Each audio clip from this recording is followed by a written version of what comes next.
Hello students, welcome to the LV English classes. आज हम कक्षा 10वीं के पहले लेसन पैट्रियोटिज्म की व्याख्या को संक्षिप्त में समझेंगे। तो आइए देखते हैं। यह पाठ देशभक्ति के पहलू पर केंद्रित है, जिसे रमेंद्र कुमार जी ने लिखा है। इन्होंने बताया कि जीवन का असल पाठ पढ़ाई लिखाई करके न केवल पैसा कमाना है, बल्कि जीवन की असली लड़ाई अपनी जान को खतरे में डालकर लोगों की जान बचाना है।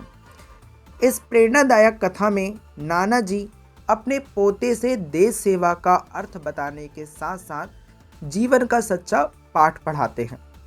नाना जी अजीत और नैना को अपने साथ पिकनिक पर हीमापेट नाम के एक गांव ले जाते हैं और वहां पर आकाश नाम के एक व्यक्ति की अपने देश के प्रति सेवा भाव, समर्पण भाव, ईमानदारी और वफादारी की कहानी बताते हैं। तो आइए आकाश की हम बारे में जानते हैं। आकाश डॉक्टरी की पढ़ाई कर रहा था। अपनी MBBS की पढ़ाई पूरी करने के बाद और मेहनत करके अमेरिका से छात्रवृत्ति उसने अर्जित कर ली।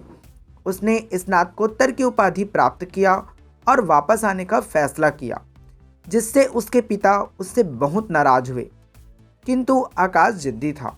उसने कहा कि मेरे देश ने मुझे पढ़ाने के लिए लाखों रुपए खर्च किए, अब मुझे इसका ऋण चुकाना है।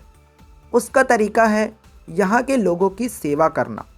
और वैसे भी भारत जैसे देश के गांव में अच्छे डॉक्टरों की ज़्यादा ज़रूरत है, ना कि अमेरिका जैसे अमीर देशों में। एक बार आसपास के गांव में एक भयानक अनजानी महामारी फैल गई और आकाश ने बिना अपने माता पिता को बताए वहां अपना सामान बांधा और निकल पड़ा। कुछ दिनों बाद उसने अपने माता पिता को खत लिखकर अपने ठीक होने की खबर दी और माता पिता उसके पास पहुंच गए। उन्होंने उसे बहुत समझाया कि यहाँ उसका रहना बिल्कुल भी उचित नहीं है, लेकिन वह नहीं माना और उन्हें घर वापस भेज दिया। उसने कुछ दिनों बाद अपने माता पिता को पता चला कि आकाश भी उसी महामारी का शिकार हो गया है। तो जब माता पिता वहां पहुंचे और माता की गोद में उसने अंतिम सांस ली। उसके अंतिम संस्कार में पूरा गांव मौजूद था। सभी की आंखें नम थी। गांव वालों ने आकाश को श्रद्धांजलि देने का फैसला किया और उसके लिए उन्होंने आकाश राय नाम का एक अस्पताल बनवाया, जो डॉक्टर आकाश की याद में था। उसके पिता ने उसका उद्घाटन किया। इस कहानी में नाना जी ही आकाश के पिता थे और उन्हें अपने बेटे की इस देशभक्ति पर बहुत गर्व था। Thanks for watching.